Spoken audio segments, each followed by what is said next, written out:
మన దేవుడు నమ్మదగినవాడు. ఈ సత్యాన్ని మనము గడిచినటువంటి 2 దినాల్లో ఈరోజు ఉదయకాలం కూడా ఎన్నో విషయాలు మనము దేవుని నమ్మకత్వాన్ని గురించి మనం వింటూ వచ్చాం. అది మారని సత్యం, దాని విషయంలో ఏ విధమైనటువంటి సందేహము లేదు. మన దేవుడు నమ్మదగినవాడు. ఇప్పుడు కూడా పాట పాడుకున్నాం కదా, గ్రేట్ ఈజ్ దై ఫెయిత్ఫుల్నెస్. దేవుని యొక్క నమ్మకత్వం అనేది ఎంతో గొప్పది. ఆయన ఎంతైనా నమ్మదగిన వాడు. అది నాణానికి ఒకవైపు. ఇప్పుడు అంత నమ్మదగిన దేవుడు, నమ్మకమైన దేవుడు, విశ్వాస యోగ్యమైనటువంటి దేవుడు మన యొక్క జీవితాల్లో మనకుండగా మనము ఆ దేవునికి ఎంత నమ్మకమైన వారుగా ఉంటా ఉన్నాం, అది రెండవ ప్రశ్న. సో ఎందుకంటే బైబిల్ యొక్క బోధ ఎప్పుడు కూడా సమతుల్యమైనటువంటి బోధ, బ్యాలెన్స్డ్ టీచింగ్ అంటారు. Balanced teaching. ఈ సమతుల్యతలో నాణానికి 2 వైపులా ఉన్నట్లుగా దేవుడు మనకు అనుగ్రహించినటువంటి భాగ్యాలు ఉన్నాయి, మనము చేయవలసినటువంటి బాధ్యత ఉన్నది. దేవుడు మనకిచ్చినటువంటి భాగ్యము ఆయన వైపు నుండి మనకు అనుగ్రహించబడింది అయితే, మనము చేయవలసినటువంటి బాధ్యత అనేది మన వైపు నుంచి దేవుడు చూసేది. Devotion and duty. డాక్ట్రిన్ అంటే బోధ, బ్రతుకు, మన యొక్క జీవన శైలి, ఆరాధన అనుసరించటం లేకపోతే ఆచరణలో వాటిని కనపరచటం, ఇవి 2 కూడా దేవుడు ఆయన ఏమై ఉన్నాడు, రెవల్యూషన్ అదేంటంటే నమ్మకమైన దేవుడు, నమ్మదగిన దేవుడు. ఇప్పుడు దేవుడు మన మధ్య నుంచి, మన వైపు నుంచి కోరుకున్నటువంటి రెస్పాన్సిబిలిటీ ఏంటంటే మనము కూడా దేవునికి నమ్మకమైన వారుగా ఉండాలి. So the revolution of God and responsibility of man kind. బోధ, బ్రతుకు, డివోషన్, ఆ తర్వాత డ్యూటీ, ఇవి ఏమంటామంటే సమతుల్యత. అంటే 2 వైపుల నుంచి ఉన్నాయి. దేవుడు ఆయన వైపు నుంచి ఆయన చేయవలసినవి, ఆయన ఏమై ఉన్నాడో బయలుపరచవలసింది బయలుపరుచుకుంటూ ఉండగా మనము ఏ విధంగా ఉండాలి. ఈరోజు మనము దేవుని యొక్క నమ్మకత్వాన్ని రుచి చూచిన వారిగా, మరి ఎక్కువగా కొంచెము మనము నేర్చుకుంటూ గ్రహిస్తున్నటువంటి వారముగా ఉన్న మనము మన యొక్క జీవితాల్లో నమ్మకత్వాన్ని గురించి ఆలోచించేద్దాం. దాన్ని గృహ నిర్వాహకత్వము అనే అంశంలో ఈరోజు మనము ధ్యానించుకోబోతున్నాం. Using our God given gifts or resources for his glory. ఆయన మహిమ కొరకు మనము దేవుడు మనకు అనుగ్రహించినటువంటి వనరులను లేకపోతే సమస్త ఆ యొక్క దేవుడిచ్చినటువంటి సమస్తాన్ని ఎలా వాడతాము అని చెప్పేటటువంటి మాటను. సో గృహ నిర్వాహకత్వము, స్టివార్డ్షిప్ అంటే అర్థం ఏంటంటే utilizing and managing all resources God provides for the glory of God and the betterment of his creation. ఇది హాల్మన్ బైబుల్ డిక్షనరీలో, డైరెక్ట్గా బైబుల్ డిక్షనరీలో ఇవ్వబడినటువంటి డిక్షనరీ యొక్క నిర్వచనం అన్నమాట. అంటే దేవుడు మనకు అనుగ్రహించినటువంటి ప్రతి విధమైనటువంటి వనరులన్నిటినీ కూడా వాటిని ఉపయోగించటము, నిర్వహించటం దేనికోసము? దేవుని యొక్క మహిమ కోసం. ఆ తర్వాత దేవుని యొక్క సృష్టి ఏదైతే ఉందో అది ఇంకా మంచిదిగా అవడానికి. కెంట్ విల్సన్ అనేటువంటి ఆయన ఏం చెప్పాడంటే, the management of the resources belongs to another in order to achieve owners objective. అంటే యజమానుడి యొక్క వనరులన్నిటినీ కూడా మనం తీసుకొని దాన్ని యజమానుడి యొక్క ఉద్దేశాలు ఏవైతే ఉన్నాయో వాటిని మనము సాధించటానికి ఈ వనరులన్నిటిని కూడా నమ్మకంగా వాడటం అన్న మాటని ఆయన చెప్పాడు.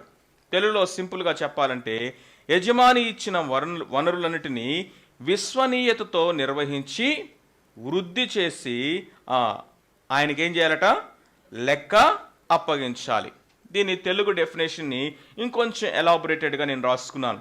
యజమానుడు ఇచ్చిన వనరులను విశ్వనీయతతో నిర్వహించి వాటిని వృద్ధి చేసి యజమానుని చిత్తమును చేసి యజమాని యొక్క శ్రేయస్సును కోరుకునేవాడు ఈ యొక్క ప్రాసెస్ అంతట్లో కూడా యజమానుడికి లెక్క అప్పగించేవాడు.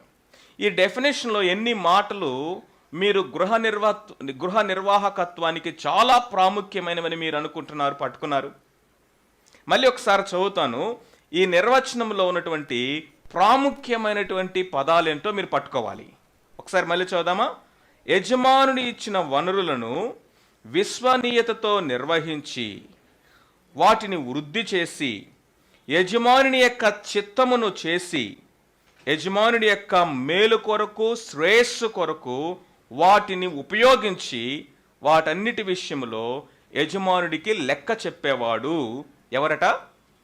గృహ నిర్వాహకుడు. ఇప్పుడు మీరు చెప్పండి టకటక, అందులో ఉన్నటువంటి అతి ప్రాముఖ్యమైనటువంటి పదాలేంటి? విశ్వసనీయత. విశ్వసనీయత అంటే ఏంటి? ఫెయిత్ఫుల్నెస్, అంతే మనం మాట్లాడుకునేది అది. రెండవది వృద్ధి పొందించడం. వాటిని వృద్ధి పొందించాలి అన్నటువంటి ఉద్దేశంతో వాటిని ఏం చేయాలంటే ఇంక్రీజ్ చేయాలి. ప్రొడక్టివిటీ, గ్రోత్, అభివృద్ధి అనేది మైండ్లో పెట్టుకుంటాడంట ఆయన. ఇంకా నేను ఈ వృద్ధి కలుగు చేయటంలో నా యజమానునికి మేలు, శ్రేయస్సు కలగాలి అనేటువంటి ప్రేమతో ఇవన్నీ చేసి ఎండ్ ఆఫ్ ద డే ఈ గృహ నిర్వాహకుడు ఏం చేస్తాడంటే యజమానుడికట లెక్క అప్పగిస్తాడట. అది గృహ నిర్వాహకత్వం అంటే. ఇప్పుడు గృహ నిర్వాహకుడు ఎవరు కాదు? యజమానుడు కాదు. Is not the owner of the resources. కానీ ఆ యజమానుడు ఆ వనరులన్నీ ఎవరికి ఇచ్చాడు? తాను నమ్మిన గృహ నిర్వాహకుడికి అప్పగించాడు. ఇప్పుడు ఈ గృహ నిర్వాహకుడి నుండి ఆయన ఏమి ఆశిస్తూ ఉంటాడంటే నమ్మకమైనటువంటి విశ్వాసపాత్రుడిగా అతడు ఉండాలి. రెండవది, ఎప్పుడు కూడా ఇచ్చిన వనరులను సరిగా ఉపయోగించాలి, వాటిని వృద్ధి కలుగు చేయాలి. తర్వాత అతడు నా శ్రేయది మనం అర్థం చేసుకోవాల్సినటువంటి సత్యం. మీరు గృహ నిర్వాహకత్వం అంటే ఏంటి ఇంకొంచెం మనము డీటెయిల్డ్గా ఆలోచన చేసినట్లయితే ఇక్కడ కొన్ని మాటలు ఉన్నాయి. వాటన్నిటిని వివరించే ముందు ఒక చిన్న ఎగ్జాంపుల్ చెప్తాను, వినండి. రిజర్వ్ బ్యాంక్ ఆఫ్ ఇండియా ఎంత డబ్బు ఉంటుంది వాళ్ళ దగ్గర? రిజర్వ్ బ్యాంక్ ఆఫ్ ఇండియాలో వాళ్ళ దగ్గర ఎంత డబ్బు ఉంటుంది? లేకపోతే వరల్డ్ బ్యాంక్ అనుకుందాం, వాళ్ళ దగ్గర ఎంత డబ్బు ఉంటుంది? ఆ బ్యాంక్ మేనేజర్ ఉన్నాడు అనుకోండి, ఒక బ్యాంక్ యొక్క మేనేజర్, ఆయన యొక్క ఆధీనంలో అండర్ హిస్ కస్టడీ ఎంత డబ్బు ఉంటుంది? కొన్ని యజమానా ఈ డబ్బంతా నాదే అంటాడా? No no no no. ఆ డబ్బులో చిల్లి గవ్వ కూడా అయింది కాదు. ₹1 కూడా ఆయన తీసుకోవడానికి వీలు లేదు. కానీ ఆ డబ్బంతా కూడా ఆయన యజమాయిషి కింద ఉంది, ఆయనకి అప్పగించబడిందిగా ఉంది. ఎందుకయ్యా అంటే ఈ మేనేజర్, బ్యాంక్ యొక్క మేనేజర్ ఏం చేయాలంటే ఆ డబ్బుని సరిగా ఉపయోగించాలి, అనేక మందికి ఉపయోగకరంగా చేయాలి, అనేక మందికి ఈ వనరులు ఆశీర్వాదకరంగా తను వాడాలి, లోన్స్ ఇవ్వడం ద్వారా కానీ ఇంకొక విధానంగా కానీ. ఆ తర్వాత ఏం చేయాలంటే ఆ బ్యాంక్ వృద్ధి పొందాలి, ప్రపంచంలో నెంబర్ 1 బ్యాంకుగా మా బ్యాంక్ ఎదగాలి అనేటువంటి ఆశతో, దృక్పథంతో ఆయన పనిచేయాలి. చివరికి ఏం చేస్తారు? అయ్యా నువ్వు గృహ నిర్వాహకుడివే కానీ దీనికి ఓనర్వే కాదు అని చెప్తాం. ఆ steward is not the owner of property, కాబట్టి he cannot claim right on it. ఆ గృహ నిర్వాహకుడు అనేవాడు యజమానుడి యొక్క ఆస్తి మీదట హక్కుదారుడు కాదట. కేవలము అది అప్పగించబడింది, ఇది నాకు హక్కు ఉంది అని దాన్ని తీసుకోవడానికి వీలు లేదు. యజమానుడు ఆయనకి అప్పగించాడు, ఎందుకంటే దాన్ని సరిగా ఉపయోగించడానికి, ఇంక్రీజ్ చేయడానికి. అంతేకాకుండా తను అప్పగించబడినటువంటి భాగ్యాలు ఎరుగును వాడుగా ఉండి వాటిని దుర్వినియోగం చేయకుండా, అవకాశవాదిగా అవ్వకుండా వాటన్నిటిని కూడా ఉపయోగిస్తాడంట. ఈ పదాలు మీరు చాలా జాగ్రత్తగా అర్థం చేసుకోవాలి. అదేవిధంగా అకౌంటబిలిటీ ఇస్తాడు. ఇవన్నీ చేసిన తర్వాత చివరికి యజమానుడు ఏం చేస్తాడు చెప్పండి? అది ఏం చేస్తాడు? బహుమానం ఇస్తాడు, రివార్డు ఇస్తాడనమాట. రివార్డు ఖచ్చితంగా ఉంది. అది ఎవరిస్తాడంటే యజమానుడు అనుగ్రహిస్తాడు. కాబట్టి ఇక్కడ 2 మాటలు మీరు చాలా జాగ్రత్తగా అర్థం చేసుకోవాలి. ఒకటేంటంటే the ground of stewardship, the basis అతి ప్రాముఖ్యమైనది గృహ నిర్వాహకత్వంలో ఏంటి అంటే, చూడండి ఒకసారి కొరింథీయులకు రాసిన మొదటి పత్రిక 4వ అధ్యాయము 2వ వచనం చదువుదాం. కొరింథీయులకు రాసినటువంటి మొదటి పత్రిక 4వ అధ్యాయం. తీసి అందరూ చదవండి ఈ మాటని. మొదటి 2 వచనాలు పౌలు భక్తుడు ఇక్కడ ఆయన గురించి ఆయన ఏం చెప్పుకుంటున్నాడో చూడండి. ఈలాగు క్రీస్తు సేవకులమనియు దేవుని మర్మముల విషయంలో గృహ నిర్వాహకులమనియు ప్రతి మనుష్యుడు మమ్మను భావింపవలను. 2వ వచనం అందరం చదువుదామా? మరియు గృహ నిర్వాహకులలో ప్రతివాడును నమ్మకమైన వాడై ఉండుట అవశ్యము. గృహ నిర్వాహకుల్లో ఎంతమంది నమ్మకంగా ఉండాలట? ఎంతమంది? ఎవరి? అందరూ ఇటు చూడండి, నా వైపు చూడండి. గృహ నిర్వాహకులలో ఎంతమంది నమ్మకమైన వారుగా ఉండాలి? ఒకరుంటే సరిపోద్దా? 10 మందిలో ఒకరా? 100లో ఒకరా? కొంతమంది సరిపోతుంది అన్నాడా? ఏంటట? ప్రతివాడు. It's very important. ఆ మాట మీరు అండర్లైన్ చేయాలి. ప్రతివాడును, గృహ నిర్వాహకులైన వారిలో ప్రతివాడును నమ్మకమైన వాడై ఉండుట, చెప్పండి, అవశ్యం అంటే ఏంటి? అవశ్యం అంటే ఏంటి? అసలు ఇక ఖచ్చితంగా ఉండాల్సిందనమాట. ఇర్రెడ్యూసిబుల్ అంటారు, నాన్ నెగోషియబుల్ అంటారు ఇంగ్లీష్లో. ఇక దాని విషయంలో అంటే గృహ నిర్వాహకుడైనటువంటి పర్వాలేదు, కానీ ఒక్కటి మాత్రం లేకపోతేనట అతన్ని గృహ నిర్వాహకుడు, నమ్మకమైన గృహ నిర్వాహకుడు అనలేమట. A faithful steward always must have faithfulness, must be faithful. నమ్మకమైన వాడై ఉండుట అవశ్యము. అందుకనే దేవుని యొక్క నమ్మకత్వాన్ని గురించి మనం ఆలోచిస్తూ ఉండగా ఈ దినమున మన నుంచి దేవుడు ఏం కోరుకుంటున్నాడంటే నమ్మకమైనటువంటి వారై ఉండాలి. మొట్టమొదటిగా మనం చూసాము, దేవుడు మన యొక్క రక్షణ విషయంలో ఆయన ఎంత నమ్మదగిన వాడై ఉన్నాడు. కాబట్టి అపోస్తలుడైనటువంటి పౌలు యొక్క జీవితంలో నుంచి మనం చూసాము, పౌలు ఎంత నమ్మకమైన వాడుగా ఆయన తనకు సమర్పించుకున్నాడో మనం చూస్తూ వచ్చాం. 2వ దినాన కనుక మనం చూసినట్లయితే దేవుడు ఆయన ఎంత నమ్మదగిన వాడుగా ఉన్నాడో ఆయన బయలుపరుచుకుంటూ ఉండగా ఇక్కడ పరిచర్య విషయమై ఇదిగో సేవకులు ఎపఫ్రొదితు ఆయన ఎంత నమ్మకమైనటువంటి వాడుగా ఉన్నాడో మనం చూస్తూ వచ్చాం. దేవుడు నమ్మదగిన వాడుగా, నమ్మకమైన వాడుగా ఉండగా కుటుంబ వ్యవస్థ విషయంలో భార్యాభర్తలైనటువంటి వారు, కుటుంబంలో ఉన్నటువంటి వారు ఎంత నమ్మకమైనటువంటి వారుగా ఉండవలనని ఆయన ఆజ్ఞాపిస్తున్నాడు. ఇది గుర్తుపెట్టుకోవాలి. అవశ్యము, అవశ్యము. ప్రియమైన వారులారా, ఒక మాట వినండి. Faithfulness is not Karizma, but it is character. Faithfulness is the character. అది గుణశీలత, అది టాలెంట్ కాదు. ఈయన అంత టాలెంట్ కాదండి నేను, అందుకని నేను అంత నమ్మకమైన వారుగా ఉండలేకపోతున్నానంటే ఒప్పుకోరట. ఏ భర్త అయినా తన భార్య దగ్గరికి వెళ్ళి, ఇదిగో మన పక్కింటి ఆయన వాళ్ళ భార్యకి చాలా నమ్మకంగా ఉన్నాడు, ఎందుకంటే ఆయన బాగా చదువుకున్నాడు, నేను అంత చదువుకోలేదు కాబట్టి నేను నమ్మకంగా ఉండలేకపోతున్నాను అంటాడా? చెప్పండి. ఆయనకున్నంత టాలెంట్స్ నాకు లేవు కాబట్టి నేను నమ్మకంగా ఉండలేకపోతున్నాను అంటాడా? No no no no. ఇవి టాలెంట్స్ కాదు, ఇవి సామర్థ్యాలు కాదు. ఇది ఏంటంటే గుణము, గుణశీలత, క్యారెక్టర్. కాబట్టి ఫెయిత్ఫుల్నెస్ అనే దాని విషయంలో ఇక నేను చదువుకోలేదు కాబట్టి, లేకపోతే నాకు ఈ జ్ఞానం లేదు కాబట్టి, లేకపోతే నేను పల్లెటూరులో పుట్టి పెరిగాను కాబట్టి, లేకపోతే పలానా వాళ్ళకు ఉన్నటువంటి భాగ్యాలేవి నాకు లేవు కాబట్టి నేను ఈ విషయంలో నమ్మకంగా ఉండలేకపోతున్నాను అని చెప్తే దేవుడు ఒప్పుకోడట. ఎందుకంటే it is all about your character, not about Karizma. ఇది మనము గుర్తుపెట్టుకోవాలి.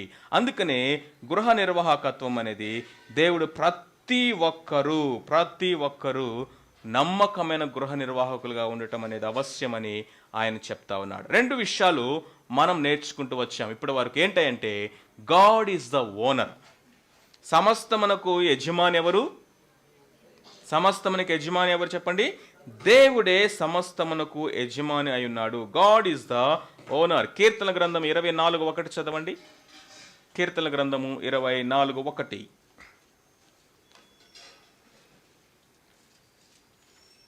తీసిన వారు వెంటనే చదివేసేయండి. ఏంటట? భూమియు దాని సంపూర్ణతయు, లోకమును దాని నివాసులు యెహోవావే. చూడండి, భూమి దాని సంపూర్ణత, ఈ భూమి మీద ఉన్నటువంటి సమస్తము, లోకము దాని యొక్క నివాసులు, ఈ భూమి మీద ఉన్నటువంటి మానవులందరూ కూడా, మనుషులందరూ కూడా ఆయన వారట, యెహోవావే. వేవేల కొండల మీద ఉన్నటువంటి పశువులన్నీ ఆయనే. ఈ యొక్క సమస్త సృష్టి అంతటికి కూడా ఓనర్ ఎవరు? మనం అనుకుంటాం ఈ భూమి నాది అనుకుంటాం. దేవుడు అంటున్నాడు ఇది నాది. ఈ గాలి, మనం పీల్చే గాలి ఎవరిది? మనం సృష్టించామా? చెప్పండి. ఆకాశం నుండి కురిసేటువంటి యొక్క వర్షము, రోజు మనం త్రాగుతున్నాం, వాడుతున్నామే, ఆ వాటర్ ఎవరిది? ఈ భూమి మీద ఉన్నటువంటి సమస్తమైనటువంటి వనరులన్నీ కూడా దేవునివి. ఎందుకంటే ఆయన సృష్టికర్త. మనం కూడా సృష్టిస్తున్నాముగా అంటే మనం సృష్టించట్లా, మనం ప్రొడ్యూస్ చేస్తున్నాం, ప్రొడక్షన్ చేస్తున్నాం అంతే. ప్రొడక్షన్ అంటే ఏంటంటే రా మెటీరియల్ని తీసుకొని ఆ మెటీరియల్ ఈ మెటీరియల్ కలిపి ఇంకొక ఫామ్ తీసుకొస్తున్నాము. కానీ అసలు దేవుడు శూన్యములో నుంచి సమస్తాన్ని చేసి ఈ సమస్త సృష్టిని ఆయన మనకిచ్చాడు. కాబట్టి ఆయన దీనికి యజమాని. ఒకవేళ నేను కనుక వచ్చి నీ సృష్టిలో నాకు ఏది అక్కర్లేదు ప్రభువా, నా అంతటి నేను బ్రతుకుతానంటే ఎంతసేపు బ్రతకగలను చెప్పండి భూమి మీద? నేను కూడా సృష్టి చేస్తానంట ఒక ఆయన. సరే చెయ్య అంటే వెళ్ళి మట్టి తీసుకున్నాడంట. దేవుడు అనంట ఆ మట్టి అక్కడ పెట్టి అది నాది అన్నాడంట. సరే అని చెప్పేసి వాటర్ తీసుకున్నాడంట. ఆ వాటర్ నాది, అది కూడా అక్కడ పెట్టానంట. సరే నేను చెప్పేసి గట్టిగా ఊపిరి పీలిస్తే గట్టిగా మాట్లాడంటే నువ్వు ఊపిరి కూడా తీయటం మానేయాలి అన్నాడంట. నేను అనుకున్నాడంట అసలుకే మోసం వచ్చేటట్టుంది, ఇప్పుడు నేను గుట్టుకోమంటాను నేను దేవుని దగ్గరికి వెళ్ళి, ప్రభువా నువ్వు లేకుండా నేనేమి చేయలేనయ్యా, సమస్తము నీది అని చెప్పాడు. ఇది మన జీవితంలో మనము నేర్చుకోవాల్సినటువంటి ఒక కఠినమైన వాస్తవం. ఎందుకు కఠినమైన అంటున్నామంటే సెల్ఫ్ సెంటర్డ్ ఈగోయిస్టిక్ పర్సన్స్గా ఉన్నటువంటి మనకి ఈ మాట నచ్చదు. ఇది నాది, ఇది నేను సాధించింది, ఇది నేను సంపాదించింది, ఇది నాకు చెందింది అని మనము వాటిని పొసెస్ చేసుకోవడానికి ఇష్టపడేటువంటి వారుగా ఉన్న మనము సమస్తము దేవునివి. ఆయన మనకి వీటిని అనుగ్రహించాడు. సృష్టి అంతటిని చేసి దేవుడు ఆదాము అవ్వలని మొట్టమొదటి స్టివర్డ్స్గా ఎక్కడ పెట్టాడండి? ఏదైనా తోటలో పెట్టాడు. When God created man, the first man, he created him and he entrusted him the creation. That means God entrusted stewardship. దేవుడు ఆదామును సృష్టించి ఏదైనా తోటను సేద్యం చేయమన్నాడు, ఏదైనా తోటను కాయమన్నాడు, ఈ సృష్టి అంతటిని ఏలమన్నాడు, దీన్ని లోబరుచుకోమన్నాడు. అంతేకాకుండా నా గుణ లక్షణాలతో, జాగ్రత్తగా వినండి, నా గుణ లక్షణాలతోటి నేను నీకు ఇచ్చినటువంటి నా స్వభావముతో ఈ సృష్టిని నువ్వు పరిపాలన చేయాలి. దేవుని గుణ లక్షణాలేంటి? దేవుని యొక్క స్వభావం ఏంటి? God is love, God is faithful, God is merciful. అంతేకాకుండా దేవుడు నీతిమంతుడు, న్యాయవంతుడు, కృపగలవాడు, దయగలవాడు, పరిశుద్ధుడు. ఈ యొక్క మోరల్ క్వాలిటీస్ తోటి, నైతికమైన గుణ లక్షణాలతో ఆదామును చేశాడు. ఆదాములో నుండి హవ్వను తీసుకొచ్చాడు. ఇప్పుడు ఈ మొదటి కుటుంబాన్ని ఆ తోటలో పెట్టి ఏమన్నాడు తెలుసా? ఇప్పుడు నాలాంటి పరిపాలన, నాలాంటి గృహ నిర్వాహకత్వము ఈ సృష్టిలో మీరు చేయాలి అని చెప్పాడు దేవుడు. చూసారా? అప్పుడు మానవుడిలో స్వార్థం లేదు, అపనమ్మకత్వం అనేది అసలే లేదు, జంతువుల్లో కూడా క్రూరత్వం అనేది లేదు, వైల్డ్ డొమెస్టిక్ ఏమి లేవంట ఆ టైంలో దేవుడు సృష్టించినప్పుడు. మానవుల్లో ఇవేమి లేవు. ఎందుకంటే దేవుడు తన పోలికలో, తన యొక్క స్వరూపములో ఆయన చేసుకొని ఆదాముని స్టివర్డ్గా పెట్టాడు, అక్కడ గృహ నిర్వాహకుడిగా. పాపం ఎప్పుడైతే లోకంలోకి ఎంటర్ అయిందో ఇప్పుడు ఆ గృహ నిర్వాహకత్వపు బాధ్యతను మొత్తాన్ని విచ్ఛిన్నం చేసి పడేసింది. చంపుకోవటం స్టార్ట్ అయింది, దోచుకోవటం స్టార్ట్ అయింది, నాది నాది నాది అనేటువంటి స్వార్థం అక్కడి నుంచే స్టార్ట్ అయింది. అయితే జాగ్రత్తగా వినండి, దేవుడు ఇప్పుడు మనల్ని నూతన సృష్టిగా చేశాడు. యేసు క్రీస్తు ప్రభులో మనల్ని నూతన సృష్టిగా చేశాడు. అంటే నూతన సృష్టి అంటే ఏమనుకుంటున్నారు మీరు? నూతన సృష్టి అంటే క్రీస్తులో మనము నవీన స్వభావం మరలా ధరించుకున్నామంటే ఆదాము ఏదైనా వనములో ఏదైతే పోగొట్టుకున్నాడో ఆ సామర్థ్యాలని, ఆ జీవిత విధానాన్ని, ఆ దేవుని యొక్క గుణలక్షణాలని ప్రతిబింబింప చేసేటటువంటి సామర్థ్యాన్ని ఏదైతే పోగొట్టుకున్నాడో తిరిగి మరలా పరిశుద్ధాత్ముడి ద్వారా ఆయన మనలో వాటిని ఏం చేస్తున్నాడు? ఇంపార్ట్ చేస్తా ఉన్నాడు. ఒక్కటొక్కటి ఆయన గుణలక్షణాల్లోనికి మనల్ని తీసుకొస్తాం. ఇప్పుడు మనము ఆయన గృహ నిర్వాహకులుగా ఉన్నామంటే ఏదైతే ఆదాము ఫెయిల్ అయ్యాడో అది దేవుడు మన ద్వారా జరిగిస్తూ ఉన్నాడు. సో కాబట్టి 2 విషయాలు ఇక్కడ గుర్తుపెట్టుకోండి. మొట్టమొదటిది ఏంటంటే the ground of stewardship faithfulness, the goal of faithful stewardship glory of God. 2 మాటలు. ద గ్రౌండ్ అంటే ఏంటంటే ఈ యొక్క గృహ నిర్వాహకత్వములో ఖచ్చితంగా ఉండాల్సింది ఏంటట? నమ్మకత్వం. దేవుని యొక్క సబ్జెక్ట్లోకి వెళ్దాం. The principles of stewardship, the principles of stewardship అంటే గృహ నిర్వాహకత్వపు బాధ్యత అప్పగించబడినటువంటి వ్యక్తి ఈ గృహ నిర్వాహకత్వాన్ని ఎలాగ చేస్తాడు? మొట్టమొదటిగా ఏంటంటే ఓనర్షిప్ని గుర్తించాలి. అంటే నేను దీనికి యజమానుని కాదు. ఇప్పుడు మిమ్మల్ని అందరినీ ఒక ప్రశ్న అడుగుతా, మీరందరూ మొహమాటం లేకుండా వాస్తవంగా జవాబు చెప్పండి. రైట్? ఇప్పుడు అసలు మన జీవితానికి ఓనర్ ఎవరు? మనకు ఓనర్ ఎవరు? జీవం ఇచ్చింది ఎవరు? అసలు జీవం ఇచ్చింది ఎవరు? దేవుడు. మనం ఆయనలో చెలించుచున్నాము, ఆయనలో ఉనికి కలిగి ఉన్నాము, ఆయన జీవాన్ని కలిగి ఉన్నాము. ఆయన కృపను బట్టి ఈ లోకంలో కొంతకాలం మనం బ్రతుకుతున్నాం. ఇంకా మనము నూతన సృష్టిలో కనుక చూస్తే ఆయన అన్నాడు, మీరు మీ సొత్తు కాదు, మీరు విలువ పెట్టి కొనబడినటువంటి వారు. సృష్టించబడిన వారు, అక్కడ ఓనర్షిప్ వచ్చింది ఆయనకి. కొనబడిన వారు, ఇక్కడ ఓనర్షిప్ వచ్చింది ఆయనకి. Double ownership. Is a creator కాబట్టి ఆయనే ఓనర్. ఈజ్ అ డెలివరర్, ఆయన పర్చేజ్ చేశాడు మనల్ని తన రక్తం ఇచ్చి, కాబట్టి ఆయనే ఓనర్. ఇప్పుడు నువ్వు నేను ఎవరు? దాసులము.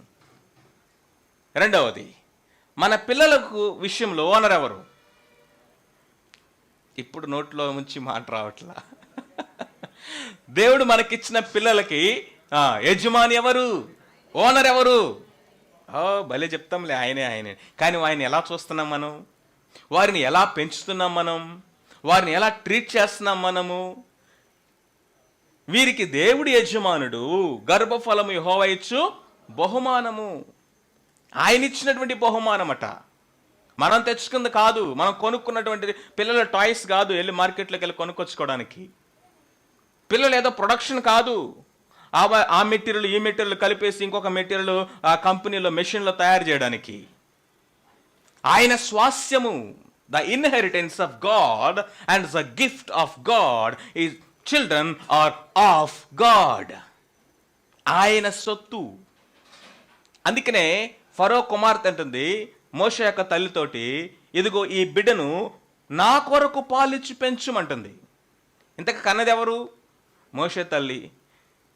ఇప్పుడు ఆ బిడ్డను ఎవరికి నమ్మకంగా చేస్తామో బహుమానం అనేది ఉన్నదట. పిల్లలు కూడా ఆయన స్వాస్థ్యము, ఆ ఓనర్ ఆయనే. మనము గృహ నిర్వాహకులము. ఆ ఆస్తి విషయంలో ఇంకా అనేకమే నేను ముందుకు తీసుకొస్తాను. మొట్టమొదటిగా మనం గుర్తుపెట్టుకోవాల్సింది, గమనించాల్సిందంటే, నా జీవితంలో నేను కలిగిన ప్రతి సమస్తానికి నేనేమైనానో చూసే దృక్పథం మారిపోతుంది. తెలుసా? మనుషులను చూసే దృక్పథం మారిపోతుంది, సంబంధాలను చూసే దృక్పథం మారిపోతుంది, మనీ డబ్బును చూసే దృక్పథం మారిపోతుంది, నీ ఉద్యోగాన్ని చూసే దృక్పథం మారిపోతుంది, పిల్లలను చూసేటువంటి దృక్పథం మారిపోతుంది, మన కుటుంబాన్ని చూసేటువంటి వైఖరి మారిపోతుంది. ఎందుకంటే చాలాసార్లు మనమే బాస్లు అనుకుంటాం, మనమే యజమానులు అనుకుంటాం, మనమే అన్ని నిర్వహిస్తున్నాం అనుకుంటాం. మన శక్తి, మన బలము. కీర్తనకారులు పాడుకుంటున్నారు, అయ్యా వారి కత్తి, వారి విల్లు వారికి విజయాన్ని ఇవ్వలేదయ్యా. వారి కత్తి కాదు, వారు విల్లు కాదు, వారి ఆయుధాలను బట్టి కాదు. బాషాను రాజులను వాళ్ళు గెలిచారంటే ఐగుప్తు రాజులను ఓడించారంటే, అసలు వారు అరణ్యంలో బ్రతికి బయటికి వచ్చారంటే, వాగ్దాన దేశం దాకా వెళ్ళారంటే, ఆ అమ్మోనీల రాజులను, ఇదిగో షీహోనీల రాజులను వీరు గెలిచారంటే, అయ్యా వారి కత్తి కాదు, వారి విల్లు కాదు, వారి డాలు కాదు వాళ్ళను గెలిపించింది, నీ బాహువు, నీ బలము, నీ ప్రభావం. ప్రియమైన వారలారా, this is the first understanding. దేవుడు ఓనర్. ఈ సృష్టికి ఆయన ఓనర్ అన్నప్పుడు ఈ సృష్టిని పాడు చేస్తాం అసలు మనం? ఒక ఇల్లులాగా చూస్తాం తెలుసా? ఈ సృష్టిని ఇల్లులాగా ట్రీట్ చేసుకుంటాం. మన ఇల్లు ఏమో నీట్గా పెట్టుకుంటాం. మన ఇండియన్ కల్చర్ ఎంత దారుణంగా ఉంటుందో చూడండి. మన ఇల్లు మొత్తం నీట్గా పెట్టుకుంటాం. ఉదయాన్నే లేసి ఊడ్ చేసి పక్కన ఏం చేస్తాము? రోడ్డు మీద పడేస్తాం. రోడ్డు మీద పడేయటం ఇంకా నయం అన్నట్టుగా చూస్తున్నారు. చాలామంది పక్కింటి ముందు పడేస్తారు. అర్థమవుతుందా? ఎందుకంటే ఇది దేవుని యొక్క సృష్టి, నా ప్రభు యొక్క సృష్టి ఇది. ఆయన మనకి దీని ఒక గృహంలాగా, ఒక నివాస స్థలంలాగా ఆయన మనకిచ్చాడు. దీని విషయంలో నేను గృహ నిర్వాహకుడను. దేవుడు ఓనర్ అని, ఈ సమస్త సృష్టి దేవుని యొక్క మనకు అనుగ్రహించినటువంటి గొప్ప బహుమానమని, లేకపోతే వనరులని, దాని మీద దేవుడు నన్ను గృహ నిర్వాహకుడిగా నియమించాడు అన్నటువంటి బిబ్లికల్ అండర్స్టాండింగ్ ఉన్నటువంటి దేశాలు కానీ, ఆ మనుషుల యొక్క జీవన శైలి కానీ మనం చూడండి, అవి అద్దంలాగా నీళ్లు మెలమెల మెరుస్తున్నాయంట. కానీ నదులను దేవునిగా పూజించే మన దేశము, భూమిని దేవునిగా పూజించే మన దేశం, లేకపోతే ప్రకృతినే దేవునిగా పూజించే మన దేశము, ఒకసారి ఆలోచించేయండి ఎట్లా ఉందో. ఎందుకు ఇది ఇంత ప్రాముఖ్యమైనటువంటి సత్యం అంటే, it brings a paradigm shift in our thinking and our attitude about the creation. Even ఈ సృష్టి విషయంలో కూడా, ఈ సృష్టిలో దేవుడిచ్చిన సమస్తమైన విషయంలో మన వైఖరి మారాలి అంటే, ఒక బాధ్యతాయుతమైనటువంటి వైఖరి మారాలంటే, ఎన్ని స్వచ్ఛ భారత్లు పెట్టినా రావు, ఎన్ని క్లీన్ అండ్ గ్రీన్లు పెట్టినా రావు. అర్థమవుతుందా? ఎన్ని జన్మభూములు పెట్టినా రావు. ఎప్పుడు వస్తాయంటే, I am steward of this. నేను గృహ నిర్వాహకుడను. దేవుడు నాకు అప్పగించాడు ఈ బాధ్యత. నమ్మకమైన వాడిగా ఉండాలి. దేవుడు లెక్క అడుగుతాడు. నేను ఒక రోజు నిలబడి లెక్క చెప్పాలి. ఫస్ట్ థింగ్ ఏంటంటే, గాడ్ ఈజ్ ద ఓనర్. రెండవది, దేవుడు నాకు రెస్పాన్సిబిలిటీ అప్పగించాడు, బాధ్యతని నా భుజాల మీద పెట్టాడు. ఇది రెండవది మనం ఐడెంటిఫై చేయాల్సింది. దేవుడిది బాధ్యతను నాకు అప్పగించాడు. దాన్ని ఏమంటారంటే ఎంట్రస్టెడ్ అంటారు ఇంగ్లీష్లో. ఎంట్రస్టెడ్ అంటే అప్పగించబడిన బాధ్యత, ఇది నాకు అప్పగించబడింది. ఎంట్రస్టెడ్ అనేటువంటి వర్డ్లోనే ఏముంది? ట్రస్ట్ ఉంది.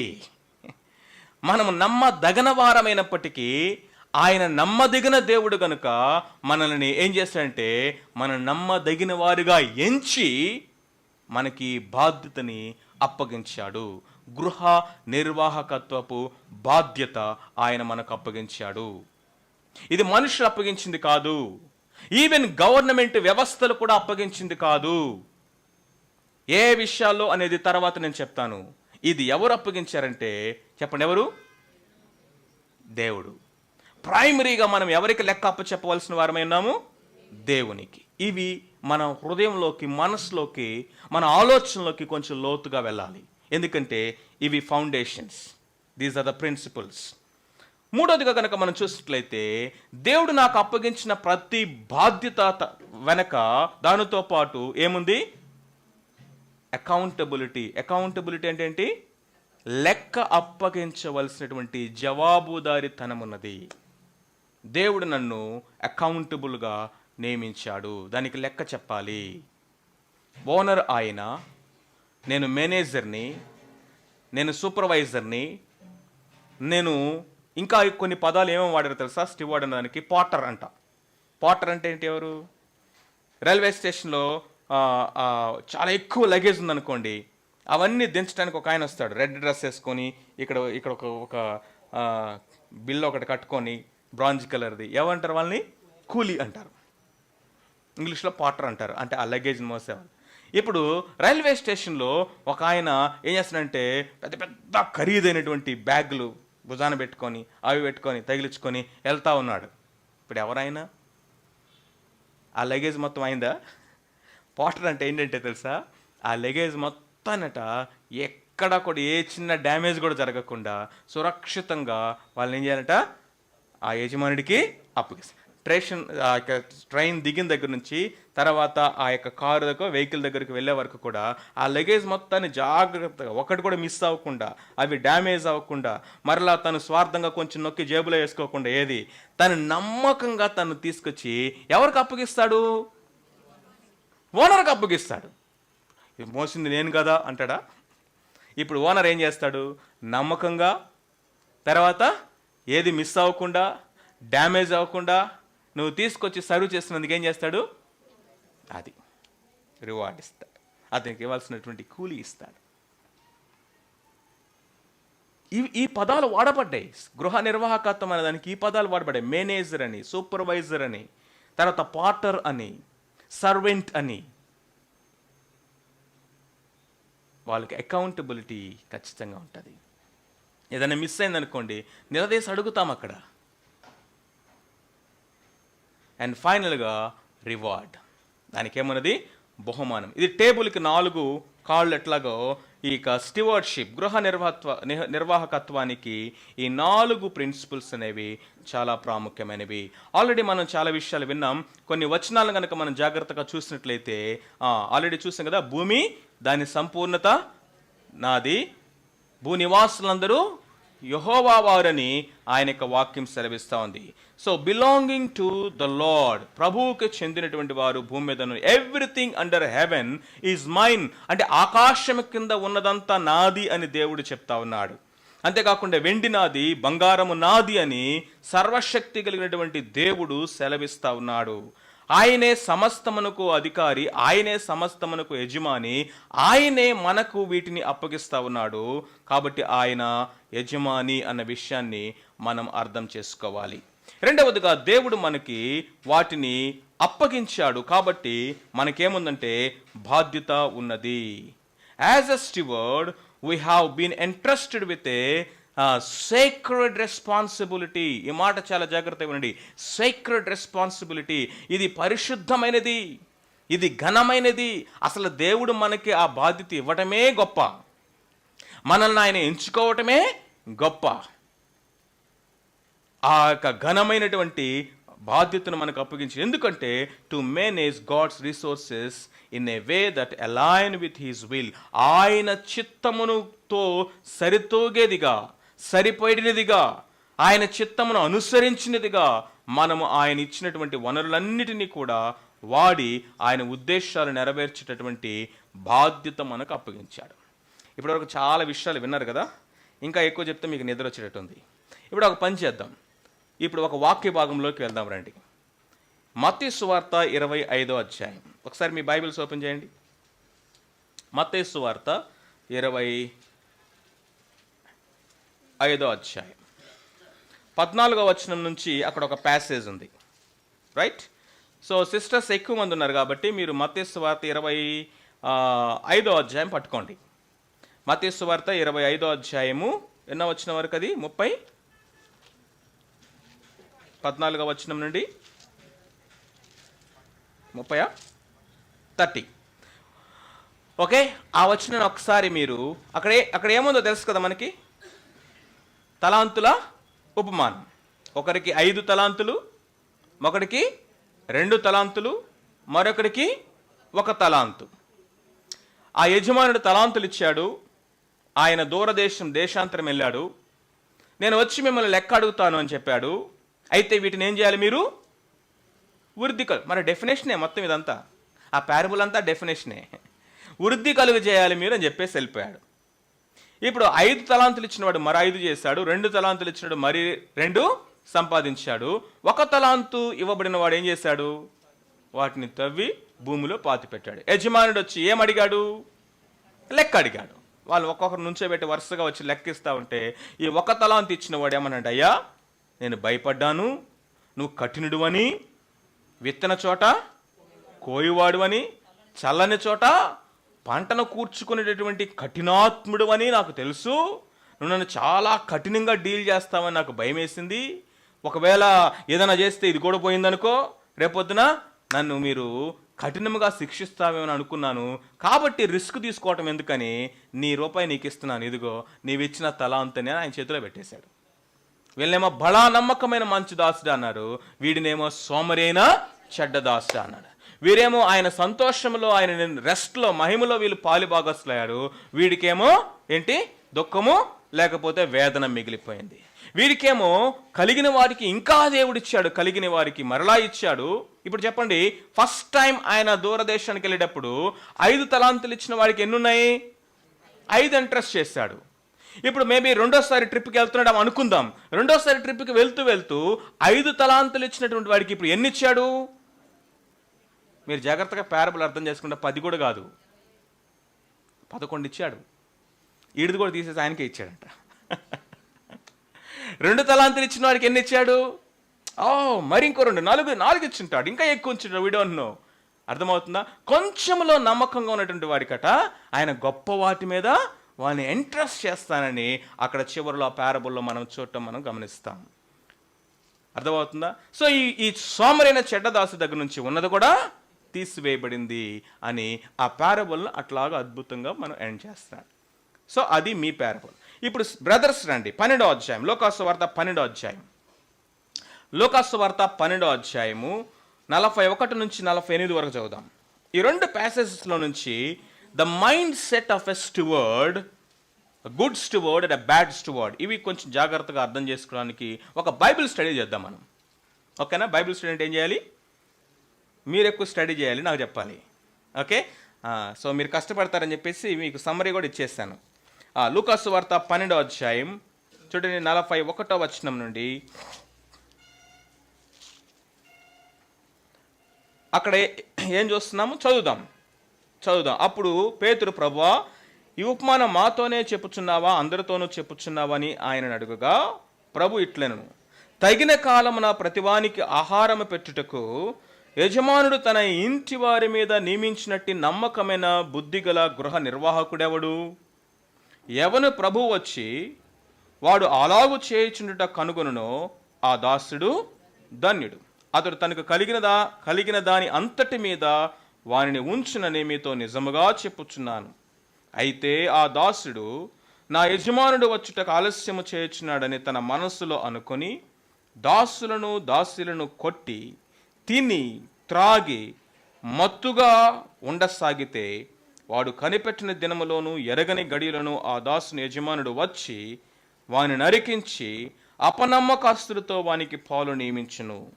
తన యజమానుని చిత్తము నెరిగి ఉండి సిద్ధపడక అతని చిత్తము చొప్పున జరిగింపక ఉండు దాసునికి అనేక దెబ్బలు తగులును. అయితే తెలియక దెబ్బలకు తగిన పనులు చేసిన వానికి కొద్ది దెబ్బలే తగులును. 48 అందరూ చదువుదామా? ఎవనికి ఎక్కువగా ఇయ్యబడినో వాని యొద్ద ఎక్కువగా తీయచూతురు, మనుషులు ఎవనికి ఎక్కువగా అప్పగింతురో వాని యొద్ద ఎక్కువగా అడుగుదురు. Beautiful 2 passages. విచిత్రం ఏంటంటే లూకా ఎక్కువ రాశాడు స్టీవార్డ్షిప్ గురించి. మీరు తర్వాత వెళ్ళి లూకాసు అతను సర్వే చేయండి, చాలా ఉంటాయి. ఇంకా ముందు కూడా ఒక ప్యాసేజ్ ఉంది.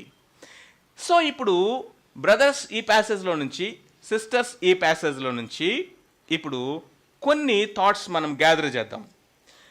నమ్మకమైన బుద్ధిగల మంచి, మత్తయి సువార్తను కూడా యాడ్ చేసి, మంచి గృహ నిర్వాహకుడు ఎవరు, ఆయనకు ఉండాల్సినటువంటి క్వాలిటీస్ ఏంటి? టకటగా చెప్పండి ర్యాండమ్గా. ఈ 2 ప్యాసేజ్లో చెప్తానంటే చెప్పండి. నమ్మకమైన బుద్ధిగల మంచి గృహ నిర్వాహకుడుకు ఉండవలసిన, లేకపోతే ఇక్కడ ఉన్నటువంటి లక్షణాలేంటి? సరే, యూనివర్సల్ ఫెయిత్ఫుల్నెస్. రెండవది, మీరు ఎంత క్రియేటివ్గా, ఎంత ఇన్సైట్ఫుల్గా, ఎంత థాట్ఫుల్గా బైబిల్ స్టడీ చేస్తారో, అబ్జర్వ్ చేస్తారో టెక్స్ట్ని, ఇప్పుడు అర్థమవుతుంది మనకి. నేను చెప్పినవి మళ్ళీ మీరు నాకు రిపీట్ చేస్తారా తెలివిగా, లేకపోతే ఈ వాక్యంలో ఉన్నవి వెలికి తీస్తారా? ఇచ్చినటువంటి తలాంతులను వృద్ధి చేసినటువంటి వాడు. Very good. రెండవది, ఇంకా మెలకువ అంటే ఏంటి? ఇప్పుడు 2 ఆన్సర్లు చెప్పింది చెల్లి. ఒకటి మెలకువ అని చెప్పింది, ఇంకోటి సోమరిగా ఉండకుండా చురుకుగా అని చెప్పింది. రైట్, చురుకుగా ఉండటం ఒకటి, మెలకువగా అంటే ఏ క్షణంలోనైనా నా యజమానుడు వస్తాడు, నేను లెక్క చెప్పాలి. స్పృహ, ఆ స్పృహతో ఉన్నాడు. ఇంకా అందరు చెప్పండి, పర్లేదు, అందరు చెప్పండి. ఈ రెండు వాక్య భాగాల నుంచి చెప్పండి అమ్మా. వెరీ గుడ్, చాలా ఇంపార్టెంట్ క్వాలిటీ ఇది. ఒక గృహ నిర్వాహకుడు ఎప్పుడు కూడా భయపడుతూ భయపడుతూ భయపడుతూ భయపడుతూ చేయడట. అసలు భయం ఎప్పుడు వస్తుంది చెప్పండి? నమ్మకంగా లేనప్పుడు వస్తుంది, తప్పు చేసినప్పుడు వస్తుంది. అసలు తన యజమానుడు ఎవరో, ఆ యజమాని యొక్క నమ్మకత్వం ఏంటో, ఆయన ప్రేమ ఏంటో ఎరిగితే అసలు ఆయన భయపడేవాడా?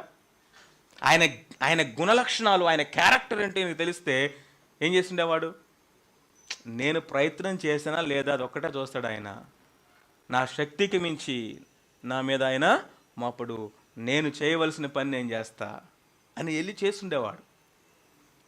అదే నిజమైన ప్రేమలట ఏముండదు, భయం ఉండదు. దేవుని ప్రేమ, ఈ నిజమైన ప్రేమ ఏం చేస్తుంది? భయాల్ని పారదోలేస్తట. గాడ్స్ లవ్, అమేజింగ్ గ్రేస్ అనే పాటలో మనం పాడుకుంటాం కదా. ఒకప్పుడు అనేక రకాల భయాలు ఉండేవి నాకు, ఆ భయాలకు బానిస అయిపోయాను. కానీ దేవుని యొక్క ప్రేమ, ఆయన కృప, ఆయన అనుగ్రహము నాకు ఎప్పుడైతే అర్థమైందో, ఆయన ఏం చేశాడో తెలుసా? నా జీవితానికి ఒకే ఒక భయం నేర్పాడు. ఆ భయము మిగిలిన భయాలన్నీ తీసేసింది, బానిసత్వం నుంచి తీసేసింది. భయము లేకుండా, పిరికితనం లేకుండా, అపరాధ భావము జడియకుండా గృహ నిర్వాహకుడు పనిచేస్తాడు. Very good. ఇంకా కాన్సన్ట్రేటెడ్ ఆన్ ద టాస్క్. ఆయన అప్పగించిన పని మీదే దృష్టి పెట్టుండేవాడు. అదో వాళ్ళతో కబుర్లు వేయటం, వీళ్ళతో కబుర్లు వేయటం. అంటే ఈ బైబిల్ స్టడీలోనే అసలు ఎన్ని అప్లికేషన్స్ వస్తాయో మీరు నోట్ చేసుకోవట్లే ఎవరు. తర్వాత మీరు డ్రాఫ్ట్ చేస్తే అసలు మొత్తం హోల్ థియాలజీ ఆఫ్ స్టివార్డ్షిప్ ఈ 2 ప్యాసేజ్లోనే మనం చూడొచ్చు. ఈ నమ్మకమైన బుద్ధిగల మంచి గృహ నిర్వాహకుడు ఏం చేస్తాడంటే సింగిల్ మైండెడ్గా ఉంటాడు, ఫోకస్డ్గా ఉంటాడు. నా లైఫ్లో నాకున్న ఒకే ఒక గోల్ ఏంటి? ఇందాక చూసాం కదా, ద గ్రౌండ్ ఆఫ్ స్టివార్డ్షిప్ లక్షణం. ఏ లక్షణం అది? ఏ లక్షణం? ఫెయిత్ఫుల్నెస్. ద గోల్ ఆఫ్ స్టివార్డ్షిప్ లక్ష్యం ఏంటది? గ్లోరీ ఆఫ్ గాడ్, దేవుని మహిమ కోసం. ఆ నమ్మకమైన బుద్ధి గల గృహ నిర్వాహకుడు, నా యజమానుడు ఎప్పుడొచ్చి తలుపు తీసినా I must be at my job, I must be at my task, I must be. ఇదిగో, ఎవడైతే ఆ ఇంటిలో ఉన్న వారికి తగిన కాలమందు ఆహారము పెట్టుచు, నమ్మకంగా వారిని పోషిస్తూ, దేవుడు అప్పగించిన పనిని చేస్తూ ఉంటాడో వాడు ధన్యుడు. ఎందుకంటే ఈ సింగిల్ మైండెడ్. దేవుడు మనకు అప్పగించినటువంటి పనిలో మనం ఎంత సింగిల్ మైండెడ్గా ఉన్నాం, ఎంత ఫోకస్డ్గా ఉన్నాం, దాని మీద ఎంత దృష్టి శ్రద్ధ కలిగిన వారుగా ఉన్నాం. టైం దొరికితే మనకి ఫోను, ఆ ఫోన్లోనే ఇక లీనమైపోతాం, ఫోన్లోనే కొట్టుకొని పోతున్నాం. మరి ఏదైనా బయటికి వెళ్తే ఇంకా వాళ్ళతో కబుర్లు, వీళ్ళతో కబుర్లు, ఆ కబుర్లు, ఈ కబుర్లు, ఈ పని, ఆ పని, ఆ డిస్ట్రాక్షన్స్, ఈ డిస్ట్రాక్షన్స్. ఇవన్నిటిలో మన నమ్మకమైన బుద్ధి గల గృహ నిర్వాహకుడని ఎలా చెప్తామంటే ఏది మనకు అప్పగించింది? ఒకసారి ఒక సేవకుడు చెప్తుంటే ఉన్నాను, ఒక పెద్ద ప్యాలెస్ ఉందట, రాజుగారి యొక్క భవనం. ఆ రాజుగారి భవనాన్నట ఆయన పని వాళ్ళకు అప్పగించి, నేను వచ్చేసరికి ఇది తలతలా మెరిసిపోవాలి, చక్కగా క్లీన్ చేయండి అన్నాడంట. ఆయన వెళ్తూ ఏం చెప్పాడు? 2026 అక్టోబర్ 25వ తారీఖున వస్తానని చెప్పాడా? నేను వచ్చేసరికి ఎలా ఉండాలి? తల మెరిసిపోతూ ఉండాలి, మీరు వర్క్ చేయండి అన్నాడు. వీళ్ళు ఏం చేశారంటే ఇంకా ఆ భవనం అంతటిని కూడా అది వెండితో, బ్రాంజ్తో, సిల్వర్తో, మెటల్స్తో అన్నీ కూడా చక్కగా చేశారు, నగిషి వర్క్ అని. ఇంకా దాన్ని క్లీన్ చేయడం స్టార్ట్ చేశారు. 1 monthలో పని అయిపోయింది, భవనం తల ఆడుతుందట. ఇప్పుడు 31వ రోజు ఏం చేయాలి? మనమైతే ఏం చేస్తాం చెప్పండి? 31వ రోజు ఏం చేస్తాం? తల మెరిసేటట్టుగా క్లీన్ చేయమన్నారు, క్లీన్ చేసిన స్పాట్ కూడా లేకుండా ఎక్కడ ఇంకా అయిపోయింది మా జాబ్ అని చెప్పేసి ఇంటికి వెళ్ళి వీళ్ళు 31 రోజు కూడా వర్క్కి వచ్చి మళ్ళీ రుద్దుతున్నారండి, తోముతున్నారు దాన్ని. 2 నెలలు అవుతుంది మళ్ళీ క్లీన్ చేస్తున్నారట, 3 నెలలు అవుతుంది మళ్ళీ క్లీన్ చేస్తున్నారు, 6 నెలలు అయింది ఇంకా క్లీన్ చేస్తున్నారు, సంవత్సరం అయింది ఇంకా క్లీన్ చేస్తున్నారు. అక్కడ ఉండి అరే ఏంట్రా మీరు చేసే పని, సంవత్సరం నుంచి ఇంకా దాన్ని తోముతూనే ఉన్నారు, ఇంకా అరిగిపోద్దేమో, అది తలతల మెరిసిపోతా ఉంది అంటే వాళ్ళు అన్నారంట, ఈ పనిని మా యజమానుడు వచ్చే వరకు మేము చేస్తామన్నారట. ఒకవేళ ఇది తలతల మెరిసిపోతుందని చెప్పేసి వదిలేసి ఇంటికి వెళ్తే, ఒకవేళ ఆయన 6 నెలల తర్వాత వస్తే ఎట్లా కనిపిస్తుంది? Till we see the smile on his face, till we heard that single word, well done, ఆయన నోటిలో నుంచి well done అనేటువంటి మా పాదము వినే వరకు, ఇదిగో ఆయన ముఖం మీద ఆ చిరునవ్వు మేము చూసే వరకు దీన్ని పనిని చేస్తూనే ఉంటాము అన్నారట. అదండి నమ్మకమైన బుద్ధిగల మంచి గృహ నిర్వాహకుడి పని. ఇంకా రెస్పాన్సిబిలిటీ తీసుకున్నాడు. చెప్పండి ఇంకా, కమాన్. ఆ యజమానుడి యొక్క హృదయాన్ని సరిగా అర్థం చేసుకోవడం. ఆయన ఎంత కఠినమైన నింద వేశాడండి, ఎంత ఘోరమైన నింద వేశాడు వాడు. ఆ ఒక తలాంతు తీసుకున్నవాడు ఏమన్నాడట, నువ్వు విత్తని చోట కోయవాడు, చల్లని చోట అంటే అర్థం ఏంటి? అసలు ఎవడన్నా విత్తకుండా వెళ్ళి అక్కడ పంట కోస్తున్నాడంటే వాడిని ఏమనాలి? సైకో అనాలి కదా. ఎందుకు సైకో అంటాను చెప్పండి? సైకో అనే వర్డ్ చాలా చిన్న పదం తెలుసా? అసలు విత్తనాలు విత్తకుండా ఇక్కడ నాకు పంట కోయి అని చెప్పాడు అనుకోండి, అలాంటి యజమానుడు కనుక మీకుంటే ఏం చేస్తారు చెప్పండి? పెట్టుబడి పెట్టకుండా ₹1 కూడా నాకు ప్రాఫిట్ చూపించు అన్నాడు అనుకోండి, ఏమంటారు అట్లాంటి వాళ్ళని? అంటున్నాడు నువ్వు సైకోవి అంటున్నాడు. ఒక మాటలో చెప్పాలంటే భయమేస్తుంది నాకు.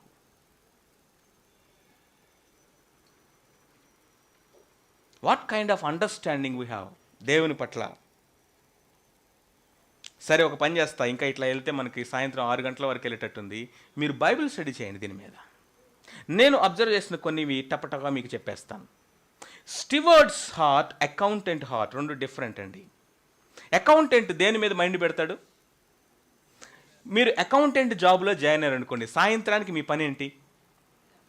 బ్యాలెన్స్ షీట్ ఇవ్వటం. అంతే, బ్యాలెన్స్ షీట్ ఇవ్వాలి. ఇదిగో ఆయన ₹100 ఇచ్చాడు, సాయంత్రానికి నేను ₹50 ఖర్చు అయిందన్నా, ఇంక ₹50 మిగిలిందన్నా అని లెక్క చెప్పడం. అంతే. అమ్మా నా పని అయిపోయింది, బతికిపోయాను రా బాబు, ఈడు ఎక్కువ ప్రశ్నలు అడగల, లెక్క అప్పగించాను, అయిపోయింది. గృహ నిర్వాహకుడట ఏమి ఖర్చు పెట్టావో, ఎంత ఇచ్చాడో మాత్రమే కాదు, ఎందుకు ఖర్చు పెట్టామో కూడా ఆలోచన చేస్తాడట. ఎందుకని? యజమానుడి యొక్క మేలును, యజమానుడి యొక్క శ్రేయస్సును, యజమానుడి యొక్క సంపద అంతటి యొక్క వృద్ధిని కోరుకునేవాడు స్టివర్డ్. చాలాసార్లు మీకు చెప్పమంటారా, మనమందరం కూడా గృహ నిర్వాహకుడి యొక్క మైండ్ కాకుండా కేవలం అకౌంటెంట్ మైండ్ కలిగి ఉంటాం. ఒకసారి నేను మన చర్చ్లో ఒక తమ్ముడితో ఏం చెప్పానంటే, అయ్యా కొంచెము అక్కడ మార్కెట్కి వెళ్ళి, వెజిటేబుల్ మార్కెట్కి వెళ్ళి కూరగాయలకు తీసుకురామని చెప్పాను. ఏమేమి తీసుకురావాలన్నా అంటే 1 2 3 4 5 ఏవో చెప్పాను. అక్కడికి వెళ్ళాడు, నేను చెప్పిన 1 2 3 4 5 ఖచ్చితంగా తీసుకొచ్చాడు. చూస్తే నాకు ఒక్కసారిగా ఫ్యూజులు అవుట్. ఎందుకని? అవన్నీ పుచ్చిపోయినాయి. కొన్ని కుళ్ళిపోయినవి ఉన్నాయి, కొన్ని పుచ్చిపోయినవి ఉన్నాయి, కొన్ని అసలు కుళ్ళిపోవడానికి రెడీగా ఉన్నాయి, మరి కొన్ని చూస్తేనేమో కేజీ తెచ్చాడు, కేజీ 200 300 ఉన్నాయి. అర్థమవుతుందా? ఇప్పుడు మీరు ఏం చేశారు చెప్పండి? నమ్మకమైన బుద్ధిగల మంచి అకౌంటెంట్, గృహ నిర్వాహకుడు అందామా? ఎందుకు అనలేము? ఇప్పుడన్నా ఏమన్నా అన్నావు అనుకోను, నువ్వు చెప్పి తెచ్చాను కన్నా, నువ్వు 1 2 3 4 తెమ్మన్నావు, తెచ్చా, ఇంక మళ్ళీ ఏంటి?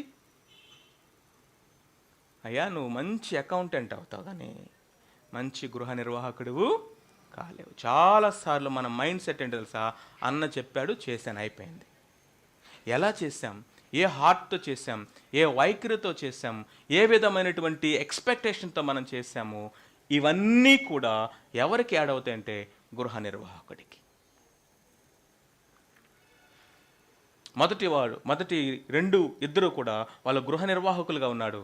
ఆ మూడోవాడు అకౌంటెంట్గా ఉన్నాడు. నేను లెక్క చెప్పాలి, అది మైండ్ అంతా లెక్క మీదే ఉంది. రెండవది కనుక మనం చూసినట్లయితే ప్రొడక్టివ్ వర్సెస్ ప్రొటెక్టివ్. ప్రొటెక్టివ్ అంటే అర్థం ఏంటో తెలుసా? ఆ ఇచ్చిన దాన్ని ఎట్లాగా భద్రపరచాలని మాత్రమే ఆలోచించాడు, కానీ దాన్ని ఎలా వృద్ధి చేయాలి అనేటువంటి దాన్ని ఫోకస్ చేయలేదు.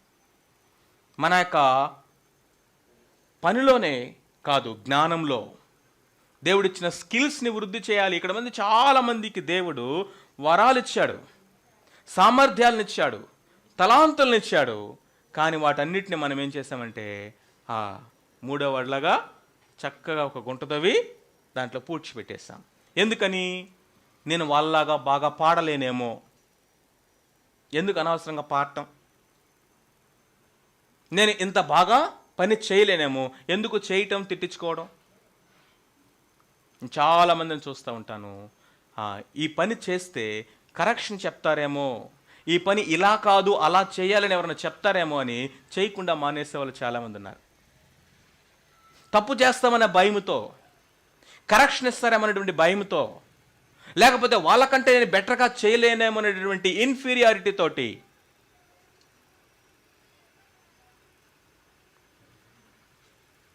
Productive mind set, not protective. గృహ నిర్వాహకుడు ఎప్పుడు కూడా దేవుడు నాకు ఇచ్చిన దానితో నేనేం చేయాలి, ఇంకా ఎలా వృద్ధి చేయాలి, దేవుని వాక్య జ్ఞానం కానీ లేకపోతే బాధ్యతలు కానీ. చాలామంది తమ్ముడు ఈ పని చేస్తావంటే నాకు రాదన్నా అంటారు, నాకు తెలియదన్నా అంటారు. ఎప్పుడైనా ప్రయత్నం చేసావా? ప్రయత్నం చేయకుండా ఎలా వస్తుంది? ఒక్కసారి కూడా ప్రయత్నం చేయకుండా ఎలా మనం నేర్చుకోగలము? ఎక్స్ప్లోర్. కొత్త విషయాలని నేర్చుకోవడానికి మనం ఎక్స్ప్లోర్ చేయాలి. లేకపోతే మనం ప్రొటెక్టివ్ మైండ్ సెట్ ఉంటాం. Asset or security. ఇక్కడ ఒక మంచి ఎగ్జాంపుల్ ఉంది. For example, a person can give a bribe of 2 lakhs rupees to get a job of 3,000 rupees per month. నెలకు 3,000 రూపాయలు ఉద్యోగం వచ్చింది అనుకోండి, సంవత్సరానికి ఎంత ఆయనకి మొత్తం వచ్చేది? వాళ్ళు ఇచ్చినటువంటి లంచం ఎంత? అర్థమవుతుందా? అంటే అసలు ఖర్చు పెట్టింది ఎంత? అది లంచం కానీ ఇంకొక విధంగాను. అది ఎసెట్గా చూసేవాడు ఏం చేస్తాడు తెలుసా? తన దగ్గర ఉన్నటువంటి ఆ 2 lakhs రూపీస్ని తీసుకెళ్ళి పెట్టుబడి పెట్టి ఇంకా 10 మందికి ఉద్యోగాలు వచ్చేటటువంటి విధానం ఎలా ఆలోచించాలని చూస్తాడంట. అర్థమవుతుందా? అంటే నేను ఆశీర్వదించబడాలి అనేటటువంటి మైండ్ సెట్ కాదు స్టివర్డ్ది, అనేక మందికి ఆశీర్వాదకరంగా ఉండాలి అనేటటువంటి మైండ్ సెట్ స్టివర్డ్స్కి ఉంటుంది. Faith focus, feared focus. ఇప్పుడు ఆ మూడోవాడు ఏం చెప్పాడు? నేను భయపడ్డాను అంటున్నాడు. కానీ రిస్క్ అనేది ముగ్గురికి ఉంది కదా, లాస్ అనేది అన్ని పరిస్థితులు అందరికీ వచ్చే అవకాశం ఉంది కదా, హార్డ్ వర్క్ అనేది అందరూ చేయాలి కదా. కానీ వాళ్ళు విశ్వాసంతో ముందుకెళ్ళారు. గుర్తుపెట్టుకోండి, గృహ నిర్వాహకుడు విశ్వాసంతో పనిచేస్తాడు, వెలుచూపును బట్టి కాదు. ఫైనల్గా ఇప్పుడు మీరు చెప్పండి, ఆ వ్యక్తి ఆ తలాంత్ అంటే చాలా మొత్తం అనమాట. ఆ వర్డ్ టాలెంట్ అనేది చాలా పెద్ద మొత్తం డబ్బు, లేదా బంగారం అనుకుందాం, వెండి అనుకుందాం, సంథింగ్. అంత మొత్తాన్ని దాచిపెట్టాలంటే పట్టపాగలు వెళ్ళి గుంట తవ్వి దాచిపెడతాడా? ఎప్పుడు వెళ్ళాలి చెప్పండి? నైట్ టైం వెళ్ళాలి. ఎక్కడికి వెళ్ళాలి? ఎవరు జనసంచారం లేని ప్లేస్కి వెళ్ళాలి. తర్వాత ఎట్లా తవ్వుంటాడు గుంటని? 10 మందిని తీసుకెళ్ళి ఉంటాడు, తనతోటి ఒంటరికి వెళ్ళి ఉంటాడు. ఆ గుంట తవ్వేటప్పుడు బీపీ ఎట్లా కొట్టుకుని ఉంటుంది? ఒకడే తవ్వాడు, ఒకడే వెళ్ళాడు, నరసంచారం లేని ప్లేస్కి వెళ్ళాడు, ఆ గుంటంతా తవ్వాడు, ఎవరు కనపడకుండా సీక్రెట్గా దాన్ని దాచిపెట్టాడు. అరే ఎంత కష్టపడ్డావురా భయ్ నువ్వు. ఇంత కష్టంలో 10% కనుక నువ్వు ఇన్వెస్ట్మెంట్లో పెట్టుంటే ఏమొచ్చిండేది? చూసారా? Mind set. ఈ మైండ్ సెట్లన్నీ మనలో ఉంటాయండి. ఆ ప్యాసేజ్లో నుంచి డిరైవ్ చేసినవైనప్పటికీ ఇవి మనలో ఉండేటటువంటి ఆలోచనలు. ఈరోజు ఒక ప్రశ్న ఏంటంటే, నువ్వు ఎలా ఉన్నావు? ఫస్ట్ కేటగిరీలో స్టివర్డ్ లాగా ఉన్నావా? అకౌంటెంట్ మైండ్ సెట్ ఉందా మనకి? మనుషులు మెప్పు కోరేవాటి వారుగా ఉన్నామా? లేకపోతే దేవుని మెప్పు కోసం పనిచేస్తున్నామా? విశ్వాసంతో పనిచేసే వారంగా ఉన్నామా? లేకపోతే భయము అనేది మనల్ని వెంటాడుతుందా? దేవుడు మనకి ఇచ్చింది ఒక ఎసెట్గా తీసుకున్నామా, లేకపోతే మూట కట్టి ఒక సెక్యూరిటీ లాగా మూలన పెడుతున్నామా? ప్రొడక్టివ్ మైండ్ సెట్ ఉందా, ప్రొటెక్ట్ మైండ్ సెట్ మనకు కలిగిన వారు ఉన్నామా? మనకు దేవుడు ఇచ్చినటువంటి వర్క్లో మనము ఆ రిస్క్ తీసుకుని ముందుకెళ్ళటానికి ప్రొడక్టివ్ వేలో కష్టాన్ని పెడుతున్నామా, లేకపోతే ఎందుకో పనికిరానటువంటి వ్యర్థ ప్రయాస వాడిలాగా పడుతున్నామా? ఇవి ఒకసారి ఆలోచించేద్దాం. ఏ విషయాల్లో మనకి దేవుడు మనల్ని గృహ నిర్వాహకులుగా ఉంచాడంటే ఈ ఒకసారి చెప్పండి. There are 7 areas. టైం, రెండవది మాటల్లో, మూడవది మన ఆలోచనలో, దేవుడు మనకు అప్పగించిన పనుల్లో, దేవుడు మనకిచ్చినటువంటి వనరులు లేకపోతే ధనము ట్రెజర్లో, దేవుడు మనకిచ్చిన టాలెంట్స్, ఆయన మనకిచ్చిన సామర్థ్యాలు, దేవుడు మనకు అప్పగించిన టీం, ఇంకొక ఆయన ట్రూత్ అని కూడా రాశాడు, సువార్త. దేవుడు మనకు అప్పగించిన సువార్త విషయంలో కూడా మనం ఎలా ఉండాలట? గృహ నిర్వాహకులుగా ఉండాలి. ఒకసారి ఇవి నోట్ చేసుకోండి. ఈ స్లైడ్ చెప్పి నేను క్లోజ్ చేసేస్తాను. ఓకే, టైం కూడా అయిపోయింది. ఒకసారి దేవుడు మనకిచ్చినటువంటి అతి ఉన్నతమైనటువంటి గొప్ప రిసోర్స్ ఈ భూమి మీద ఏంటంటే సమయం. Time is costlier precious than gold. బంగారము కంటే, ఇంకా బంగారము కంటే విలువైనటువంటి వస్తువులు వాటికంటే ఈ లోకంలో దేవుడు మనకిచ్చినటువంటి విలువైనది ఏంటంటే సమయము. ఈ సమయంలో దేవుడు మనకిచ్చే విషయంలో దేవుడు పక్షపాతం చూపించలేదట. ఎందుకని? అందరికీ సమానంగా ఇచ్చాడు టైం కదా. సో అంటే గొప్ప గొప్ప బిజినెస్ పీపుల్కైనా రోజుకి కొన్ని కోట్ల రూపాయలు సంపాదించే వాళ్ళు ఉన్నారు ఈ భూమి మీద. రోజుకి కొన్ని దేశాలు తిరిగే వాళ్ళు ఉన్నారు ఈ భూమి మీద. కొన్ని దేశాలు తిరిగే వాళ్ళు ఉన్నారు. వాళ్ళకైనా మనం పొద్దున లేచి అన్నం వండుకొని, మధ్యాహ్నం అన్నం వండుకొని, సాయంత్రం తినేసి పడుకున్నాం. ఏం చేసాం రోజంతా? మనకైనా ఎంత టైం ఉంది? చిన్నపిల్లలకైనా పెద్దవాళ్ళకైనా అందరికీ ఒకే టైం, 24 hours. రెండవది, ఈ టైం అనేది ఒకసారి ఖర్చు అయిపోతే ఇక తిరిగి రాదట. ఈ టైం అనేదట ఈ రోజుకి 2 గంటలు మిగిల్చుకొని రేపు 26 గంటలు వాడుకుందాములే అని సేవ్ చేసుకునేది కాదట. You cannot save time. అర్థమవుతుందా? ఒకసారి ఖర్చు అయిపోతే ఇక మళ్ళీ అది నిత్యత్వం వరకు వెనక్కి తిరిగి రాదట. అంత విలువైన ప్రశస్తమైన సమయం. అందుకనే దేవుడు అన్నాడు, సమయమును పోనీయక సద్వినియోగం చేసుకోండి.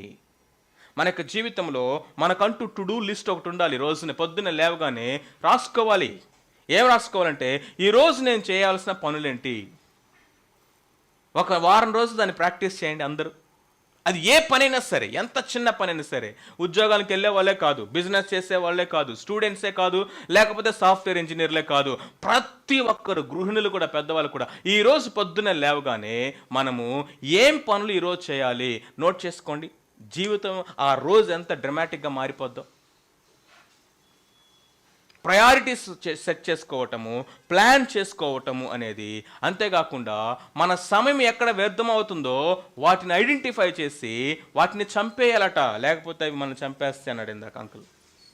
Kill the time killers. ఎందుకంటే దేవుడు మనకిచ్చిన సమయం విషయంలో లెక్క చెప్పాలి. ఎందుకంటే అది అతి ఉన్నతమైనటువంటి వనరు. మనము గృహ నిర్వాహకులము. Time is not yours, watch only yours. నీ వాచ్ నీది, కానీ టైం నీది కాదు. అర్థం కాలేదా? నువ్వు చేతికి పెట్టుకున్న గడియారమే నీది, కానీ టైం నీది కాదు. నా ఇష్టానుసారంగా టైం వాడతానంటే దేవుడు అంటాడు దానికి లెక్క చెప్పాలంటాడు. రెండవది వర్డ్స్. మన మాటల విషయంలో దేవుడు లెక్క అడుగుతాడట. మనం పలికే ప్రతి వ్యర్థమైన మాటకి ఏం చెప్పాలి? లెక్క చెప్పాలి. విమర్శ దినమందు లెక్క చెప్పాలంటున్నాడు. కాబట్టి పోకిరి మాటలు, సరస్సోక్తులు, బూతులు, వ్యర్థమైన మాటలు ఉండకూడదు. ఇవన్నీ బైబిల్లో ఉన్న పదాలు. అవి వ్యర్థమైన మాటలు మాట్లాడకూడదు, సరస్సోక్తులు మాట్లాడకూడదు, లేకపోతే అపవిత్రమైన ముసలమ్మ ముచ్చట్లు పెట్టకూడదు. మనము మన యొక్క మాటలు కృపాసహితముగా ఉండాలి. అవి ఉప్పు వేసినట్లుగా ఇతరులకు క్షేమాభివృద్ధికరమైనగా ఉండాలి. సత్యమనే మాట్లాడాలి, అవసరాన్ని బట్టి మాట్లాడాలని బైబిల్ హెచ్చరిస్తూ ఉంది. ఎందుకయ్యా అంటే నా నోరు నా ఇష్టం అంటే దేవుడు చాలాసార్లు అంటారు, నా నోరు నా ఇష్టం, నేను ఏదైనా మాట్లాడతా. నో, అది ముందు అసలు నీ నోరు కాదు, రెండోది అసలు నీ ఇష్టం కానే కాదు. ఎందుకంటే వీఆర్ ద స్టీవర్డ్స్.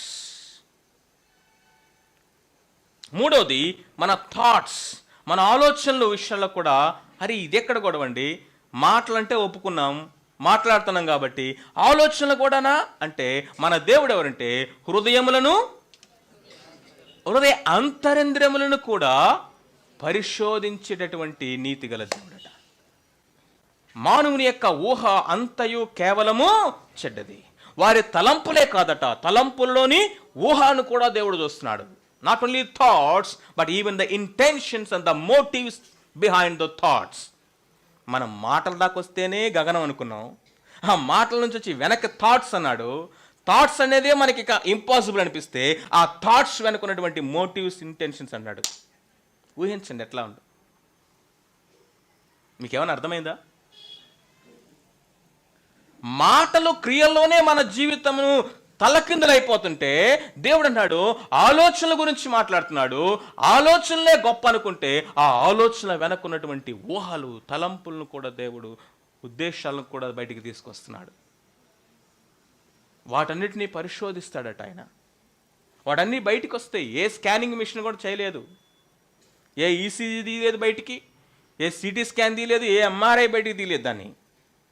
కానీ ఆయన దృష్టి యందు, ఆయన ముఖ కాంతిలో అవన్నీ బయటికి వస్తాయట. లెక్క చెప్పాలి.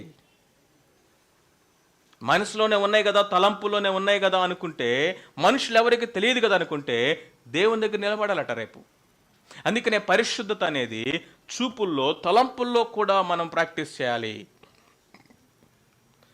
యథార్థత అనేది, ట్రాన్స్పరెన్సీ అనేది, ఆ పారదర్శకత అనేది ఎక్కడ? తలంపుల్లో కూడా, ఆలోచనలో కూడా మనము అడగాలి దేవుణ్ణి. ప్రియమైనటువంటి వారులారా, అది ఎంత ఎఫెక్ట్ చూపిస్తుందో చూడండి. నేను ఇంజనీరింగ్ చదివే కొత్తల్లో హోల్ నైట్ ప్రేయర్కి వెళ్ళాను. అప్పుడు హోల్ నైట్ ప్రేయర్లో ఒక అక్క ప్రార్థన చేస్తుంది. యవనస్తుల కోసం ప్రార్థన చేయండి అన్న ఒక అక్క ప్రార్థన చేస్తూ ఉంది. నాకు ఇంకా గుర్తు, 25 సంవత్సరాల క్రితం జరిగిన ప్రార్థన ఇది. నేను ప్రార్థనలో ఏకీపిస్తూ ఉంటే ఆ అక్క అంటా ఉంది, ప్రభువా సంఘంలో ఉన్నటువంటి మా తమ్ముళ్ళు, చెల్లెళ్ళు, యవనస్తులందరూ వాళ్ళ ఆలోచనలో కూడా పరిశుద్ధులుగా ఉండాలి ప్రభువా అని ప్రార్థన చేస్తుంది. వాళ్ళ తలంపుల్లో కూడా పరిశుద్ధంగా ఉండాలి ప్రభు అంటే ప్రార్థన చేస్తున్నటువంటి నన్ను పరిశుద్ధాత్మ దేవుడు దర్శించాడు. అక్క ప్రార్థన చేస్తుంటే ఇక్కడ ప్రార్థనలో ఏకీపిస్తున్నటువంటి యవనస్తుని ప్రభు దర్శించాడు. ఆ రోజు నేను కమిట్ చేసుకున్న ప్రభు నిజమే, అది నాకు సాధ్యమయ్యేదిగా అనిపించట్లేదు, కానీ అది నీ చిత్తము కాబట్టి నాకు కృప చూపించవా అని అడిగాను. మాటలే కాదట, థాట్స్ కూడా. టాస్క్ అంటే దేవుడు మనకు అప్పగించిన పనులు, బాధ్యతలు, అవన్నీ కూడా. ఆ ఉద్యోగము నువ్వు సంపాదించుకున్నది కాదు, దేవుడు మనకిచ్చింది. నీ చదువు ఏదైతే ఉందో చదువులో నువ్వు గృహ నిర్వాహకుడిగా ఉన్నావు. మేము యవనస్తులుగా ఉన్నప్పుడు ఈ టాపిక్స్ అన్ని విన్నాం. మేము ఆ స్టూడెంట్స్గా పాలిటెక్నిక్ చదువుతున్నప్పుడు, ఇంజనీరింగ్ చదువుతున్నప్పుడు స్టివార్డ్షిప్ గురించి చెప్పినప్పుడు భయం వేసింది మాకు. ఎందుకంటే ప్రభువా ఏదో అల్లాటప్పాగా చదవటము, అరాకొరాగా చదవటము, అత్యవసర మార్కులతో పాస్ అవ్వటం అనేది కాదయ్యా మీ చిత్తము. రేపొద్దున మీ ముందు నిలబడి నేను చదివిన ప్రతి సబ్జెక్టుకి నీకు లెక్క చెప్పాలి, నేను రాసిన ప్రతి ఎగ్జామ్కి నీ ముందు నిలబడి లెక్క చెప్పాలి, ఆ టెక్స్ట్ బుక్లో నా ప్రతి సిలబస్ నేను కవర్ చేసినా లేదా లెక్క చెప్పాలి. ఒకసారి స్టివార్డ్షిప్ గురించి చెప్తూ ఆ సిరాజ్ అన్న మాకు కుంచినపల్లిలో టాక్ తీసుకుంటా అన్న చెప్పాడు, నీకు ఒక సబ్జెక్ట్లో 4 యూనిట్లు ఉంటే ఆ 4 యూనిట్లు చదవకుండా ఎగ్జామ్కి వెళ్ళటం పాపం అన్నాడు. గుండె ఆగిపోయింది. ఏంటంట, ఆ 4 యూనిట్లు కంప్లీట్గా చదవకుండా ఎగ్జామ్ హాల్లోకి నువ్వు వెళ్ళటం పాపం. ఎగ్జామ్ రాసొచ్చి మళ్ళీ ప్రభువా నేను పాస్ అయ్యేటట్టుగా అడగటం మహాపాపం. ఇంకెక్కడ తప్పించుకుంటామండి? ఈ సత్యము నిన్ను పట్టుకోవాలి. సత్యం మనల్ని కబలించి వేసేయాలి, ఇన్వైట్ చేసేయాలి. ట్రూత్ మనల్ని, సమస్తాన్ని, మనలో ఉన్న సోమరితనాన్ని, మనలో ఉన్న నిర్లిప్తతను, మనలో ఉన్నటువంటి అలక్ష్యాన్ని, మనలో ఉన్నటువంటి సోమరితనం, వీటన్నిటిని ఈ ట్రూత్ ఏం చేయాలంటే ఇన్వైట్ చేసి అంతరంగంలో నుంచి ఒక మార్పు తీసుకుని. ఎందుకై నువ్వు చదువుతున్నావంటే నేను మా మమ్మీ డాడీ ముందు నేను మంచి చదువుకునేవాడిని చూపించడానికి కాదు, నా టీచర్స్ ముందు నేను తెలివిగలవాడిని రుజువు చేసుకోవడానికి కాదు, లోకానికి నేను ఏదో పెద్ద ర్యాంకర్ అని చూపించుకోవడానికి కాదు. చదువు దేవుడు నాకు ఇచ్చినటువంటి బాధ్యత. ఉద్యోగం దేవుడు నాకు అప్పగించిన బాధ్యత. అసలు ఆ స్టివార్డ్షిప్ అనేటువంటి కోణంలో మీరు ఉద్యోగాలు చేయండి, ఇంకెవరు వస్తారు చెప్పండి మీ కంపెనీలో మీరు కాకపోతే బెస్ట్ ఎంప్లాయీ? స్టివార్డ్షిప్ అనేటువంటి కోణంలో నుంచి చదవటం ప్రారంభించండి, ర్యాంకులు మీకు కాకపోతే ఇంకెవరికి వస్తాయి చెప్పండి? This truth really transforms us from inside out. Really దేవుడు అప్పగించిన ప్రతి పని, అమ్మా మనం వంటలు వండినా కానీ, గృహ నిర్వాహకత్వము, మనం ఏదో పొలం పనులు చేసుకున్నా కానీ, కూలి పనికి వెళ్ళినా కానీ, లేకపోతే ఒక చిన్న పని చేసినా కానీ, హైదరాబాద్లో అయితే కొంతమంది ఉంటారు పక్కింటికి వచ్చి వాళ్ళు పనులు చేస్తారు, మెయిడ్స్ అంటారు వాళ్ళని. ఒక విశ్వాసి కనుక మెయిడ్గా ఉంటే ఆ వచ్చి ఆ అంట్లు తోమే విధానం కానీ, ఆ పోచా పెట్టే విధానం కానీ, ఆ హౌస్ హోల్డ్ వర్క్స్ చేసే విధానంలో కానీ యజమానులు ఆశ్చర్యపోవాలి. ఎందుకంటే ఇంత శ్రద్ధ, ఇంత హార్ట్ఫుల్గా ఏమి చేయగలుగుతుంది, ఎట్లాగా? She took it as God given responsibility. The goal of stewardship అని చెప్పండి, మర్చిపోయారు అప్పుడే? Glory of God. అది the goal of stewardship is glory of God, and the ground of stewardship is faithfulness. అంతేకాదు దేవుడు మనకు అనుగ్రహించినటువంటి ట్రెషర్, వనరులు, అవి డబ్బులే కావచ్చు, ఆస్తులే కావచ్చు, లేకపోతే దేవుడిచ్చినటువంటి ప్రతి విధమైనటువంటి వస్తువులు, థింగ్స్. అందుకనే ట్రెజర్ కాకుండా థింగ్స్ అని రాసి, ఎందుకంటే that includes all physical material things. భౌతికమైన వస్తు సంబంధమైన ఏదైనా సరే. ఇదిగో జాగ్రత్త వినండి, ఈ ఫోను ఇది దేవుడు నాకు ఇచ్చినటువంటి గిఫ్ట్. దీని విషయంలో కూడా నేను లెక్క చెప్పాలని ఈ ఫోన్ని చూసినప్పుడల్లా గృహ నిర్వాహకత్వం జ్ఞాపకం వస్తే, దీంట్లో దేవునికి ఇష్టం లేని కంటెంట్ని చూడగలవా? ఈ ల్యాప్టాప్ దేవుడు నాకు ఇచ్చాడు, దీని విషయంలో నేను దేవునికి లెక్క చెప్పాలి, ఒక గృహ నిర్వాహకత్వపు బాధ్యత నాకుంది. ఈ ఇల్లు దేవుడు నాకు ఇచ్చాడు, ఈ వస్తువులను దేవుడు నాకు ఇచ్చాడు. ఎలా పడితే అలా ఇస్రేయవు, ఎలా పడితే అలా ట్రీట్ చేయవు. గృహ నిర్వాహకత్వం అనేది మన జీవితంలో అన్ని ఏరియాస్లోకి అది వెళ్ళిపోతా ఉంది, క్రీపన్ అవుతా ఉంది. ప్రతి వస్తువు, ప్రతి విధమైనటువంటి భౌతికమైనది, ప్రతిదీ కూడా చాలా రఫ్గా. కొంతమంది చూడండి, కారు కొంటారు, కొనినటువంటి నెల రోజులు చూస్తే అది డొక్కు కారులాగా అయిపోద్ది. ఎందుకని? వాళ్ళు రఫ్ రోడ్లో నడిపారని కాదు, రఫ్గా డీల్ చేస్తారు. అట్లే దేవుడు నాకు అప్పగించింది, ఇది నాది, నా ఇష్టం, నేను బయటపడేస్తాను, ఇంకోటి కొత్తది కొనుక్కుంటాను అనే మైండ్ సెట్ ఉన్న వాళ్ళు గృహ నిర్వాహకత్వం చేయలేరు. You can add anything to this thought. ప్రతి వస్తువు, ప్రతి సంపద, ప్రతి విధమైనటువంటి భౌతికమైనటువంటి ఆ యొక్క వనరులన్నీ కూడా, థింగ్స్ అనే దాంట్లో, ట్రెషర్స్ అనే దాంట్లో దేవుడు మనకిచ్చినవే. దాంట్లో మన హార్ట్ దేవుడు చూస్తాడు, ఏ విధంగా వాటిని మనం చూస్తున్నాము. How grateful we are. చాలాసార్లు ఎంత దేవుడిచ్చినా కానీ మనకేముండదు, గ్రేట్ఫుల్నెస్ ఉండదు, కృతజ్ఞత అసలు భావమే ఉండదండి మనకి. నమ్మకత్వముతో పాటు, నమ్మకత్వములు ఎప్పుడు గ్రో అవుతామో తెలుసా? మనము ఫెయిత్ఫుల్నెస్లో, మనం గ్రేట్ఫుల్నెస్లో గ్రో అయినప్పుడు.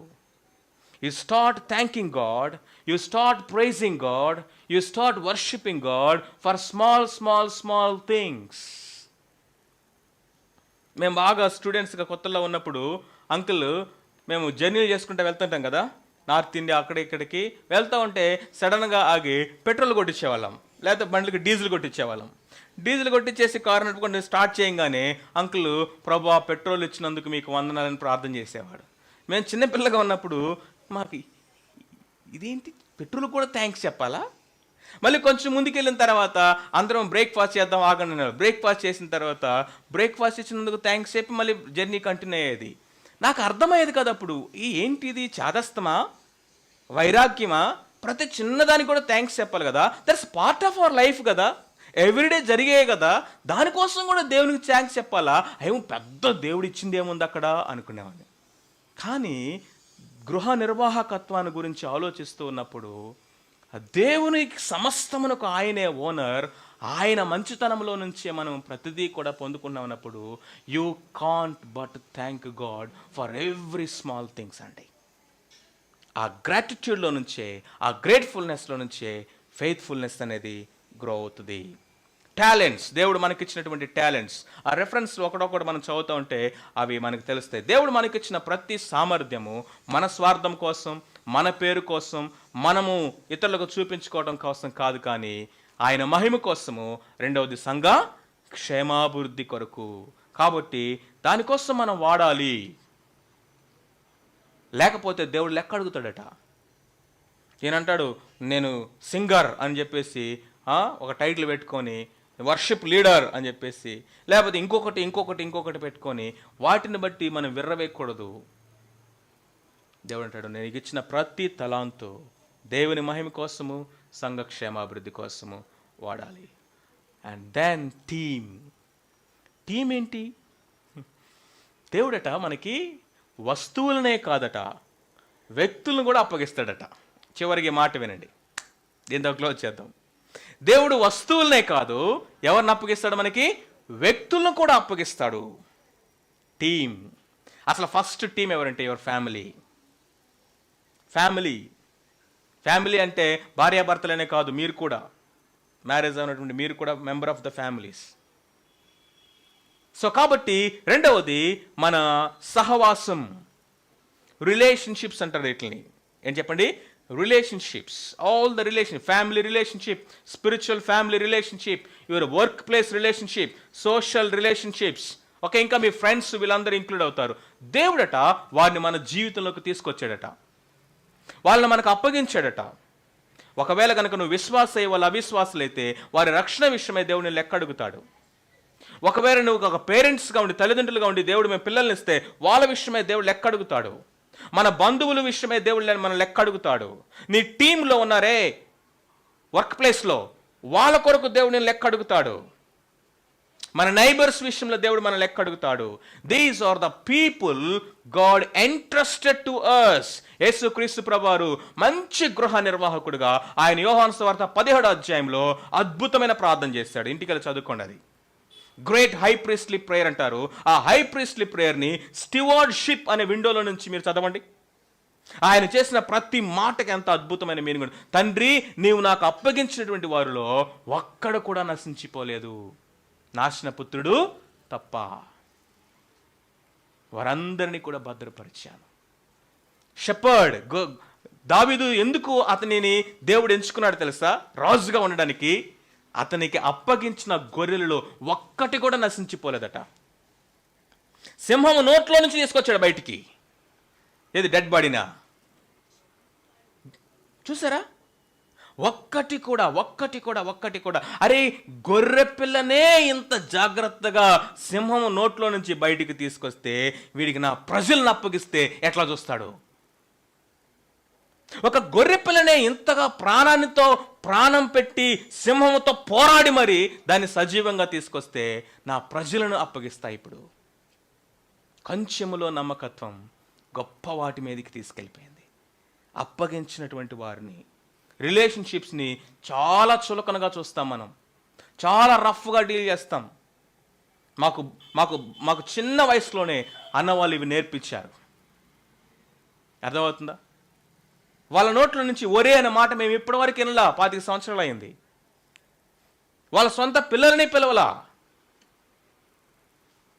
For the glory of God, మా పిల్లల్ని కూడా ఇప్పటి వరకు ఒరే అని పిలవలా మేము ఎప్పుడు. మా ఫ్రెండ్స్ ఎవరైతే క్లోజ్గా ఉన్నారో వాళ్ళని, అంటే బయట ఉన్నటువంటి అన్యుల్ని ఎరా అని ఉంటామో కానీ ఖచ్చితంగా, కానీ సహోదరులుగా సంఘములో ఉన్న వారిని ఒరే అంటం అనేది లేదు, అసలు ఛాన్సే లేదు. అర్థమవుతుందా?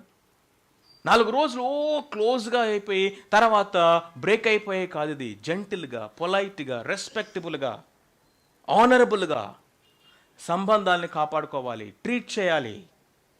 ఎంత కాలమైనా కానీ ఫ్రెష్గా ఆ రిలేషన్షిప్ ఉండాలి.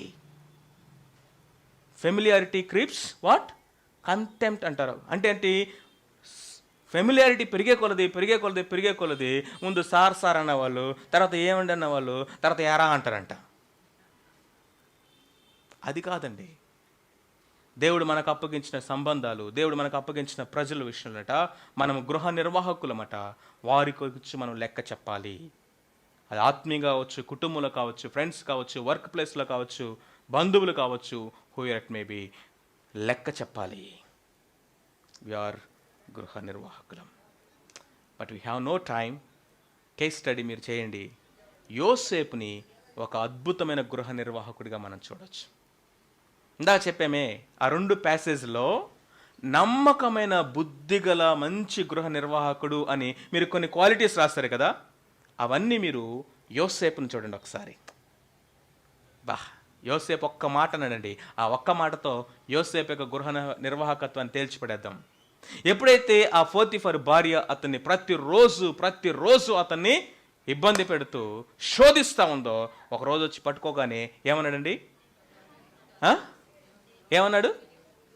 మనం అదే పట్టుకున్నాం, ఇంత ఘోరమైన దుష్కార్యం నేను ఎలా చేయగలనని. మంచిదే, అంతటికంటే ఇంకొక మంచి మాట ఉంది అక్కడ.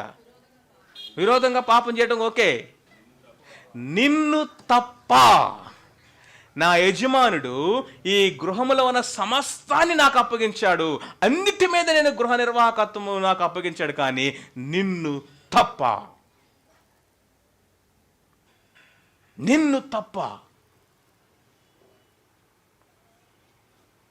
That is knowing where you are interested and where you are not interested.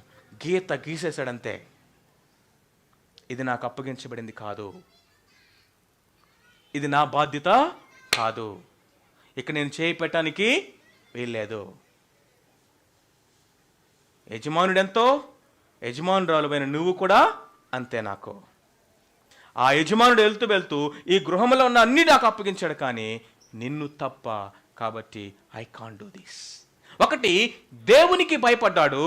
రెండవది, మనుషులకి కూడా అకౌంటబిలిటీని కనపరిచాడు. గృహ నిర్వాహకత్వంలో అద్భుతమైన సత్యం ఇది. నిన్ను తప్ప ఐ కాంట్ టచ్ యూ.